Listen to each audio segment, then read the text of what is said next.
Good day po sa ating lahat. Very interesting ito. Pakinggan natin at panuorin.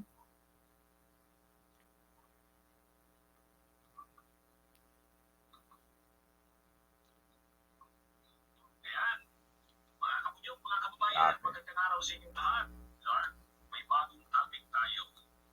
Itong tungkol sa kinakalat ng mga DDS vloggers. Talagang ano sila, sabi nila, ah, may masama daw na balak na kumpahin si Vice President Sara Duterte.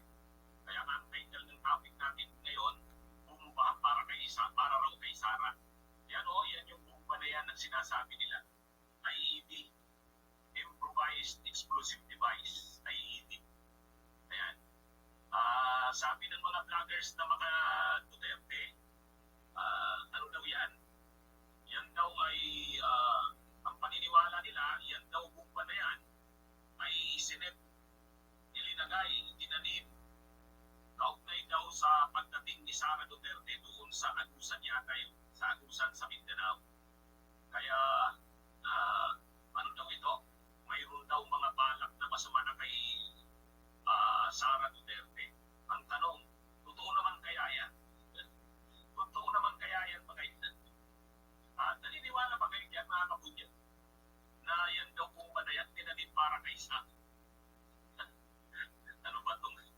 Ay, ano na eh. Mamaya, ibigay natin ang detalye. O ito. Ito yan. Pumili tayo ng isang vlogger. Ito, isang vlogger na maka-Duterte. Ito yung sabi niya.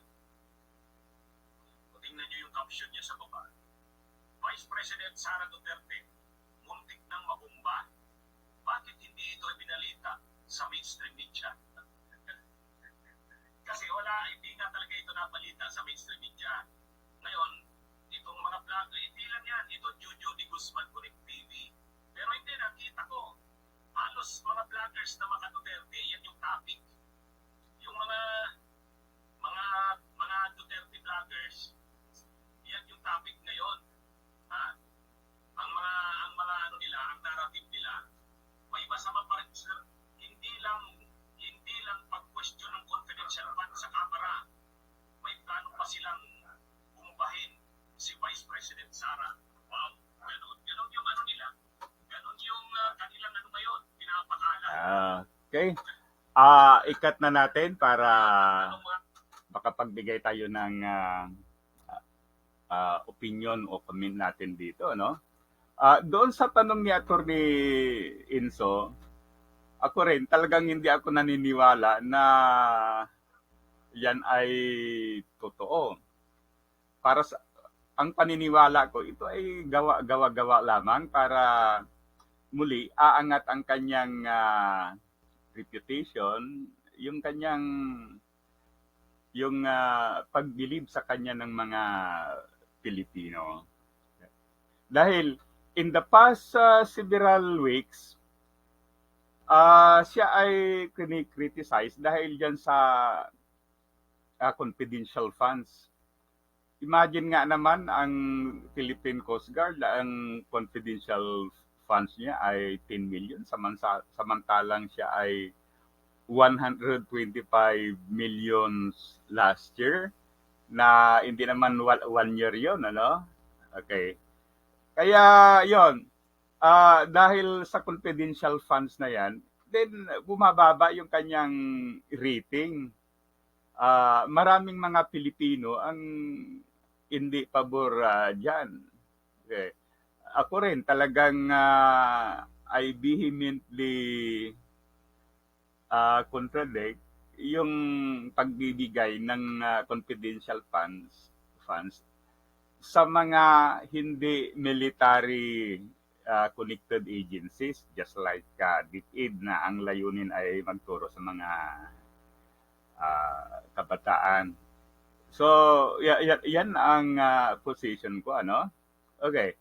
Ngayon, sabi nung isa na vlogger na pro Duterte, bakit daw hindi ito ibinalita sa mainstream media? So, ang ibig sabihin sa radio o sa TV at saka iba pang news maker outlets. Okay. Ngayon, ang sagot ko diyan, bakit sigurado hindi yan ibabalita kasi kung titignan mo, talagang gawa-gawa lamang yan. Maliwanag. Okay? Kasi yung ano yan, improvised explosive device na natagpuan, hindi ko nila yan dalhin sa halimbawa sa Campo Crame para pag-aralan. Ngunit sa nakikita ko, parang gawa-gawa lang yan, parang tubo lang na kung ano-ano dyan, ano. Nandoon lang sa highway, o sa kalsada, kung alimbawa may patayin kang tao, ilagay mo doon sa highway lang yung improvised device na yan. So, madaling ma-detect. Okay? Kaya, hindi ka panipaniwala, maliwanag talaga na ginawa yan para mapabango uli ang reputation ng ating Vice President.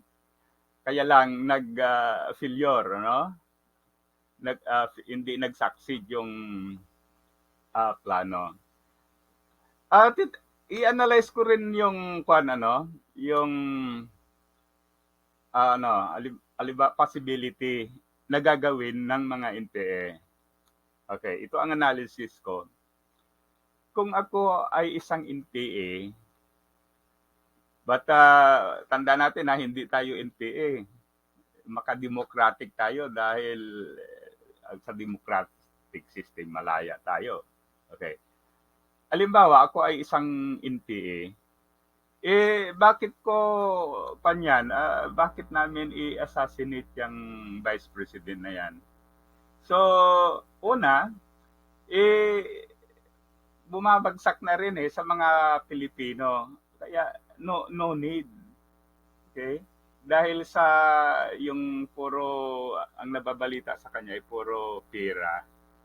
Then, pagkatapos, yung parang pangluloko, then, hindi na rin tatagal yan, kaya no need na i-assassinate yan, ano? Okay.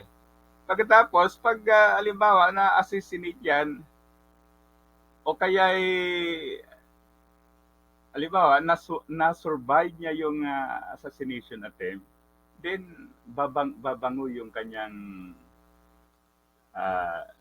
sarili uli bilang Vice President. Kaya hindi dapat hindi logical na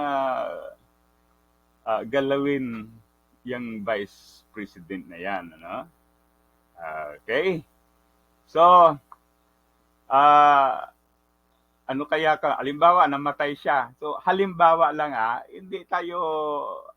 hindi natin idinarasal na siya ay mamatay. Ang sinasabi natin, halimbawa. Halimbawa mamamatay siya, so magiging santa. Magiging santa yan. So ang mangyayari, baka isang Duterte ang magiging president uli. So grabe ang mangyayari sa bansa. Kaya yan. For me, agree ako doon kay Atty. Inso na yan ay gawa-gawa lamang. Na yan ay hindi ibinalita sa mainstream media dahil alam nila na yan ay fabricated lamang. Okay? So muli, thank you. Sana subscribe sa ating YouTube channel. Mabuhay tayong mga Pilipino.